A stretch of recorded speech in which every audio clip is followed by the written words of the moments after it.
আজকে তোমাদের সাথে শেয়ার করব সয়া আলু টিক্কির রেসিপি। এর জন্য প্রথমে গরম জলে সয়াবিনকে 15 মিনিটের জন্য ভিজিয়ে রেখে দেবো। 15 মিনিট পর সয়াবিনগুলোর থেকে ভালোভাবে জলটা নিংড়ে পেস্ট করে নেব। দেখুন পেস্ট করা হয়ে গেছে।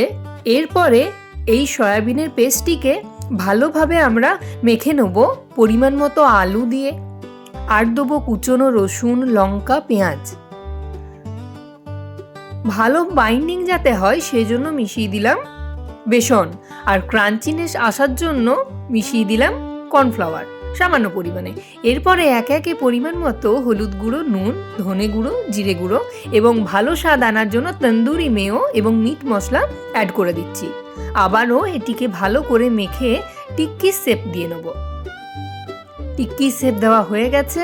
এবারে কম তেলে টিক্কিগুলোকে আমরা ভালো করে এপিট ওপিট করে লো টু মিডিয়াম ফ্লেমে ভেজে নেব।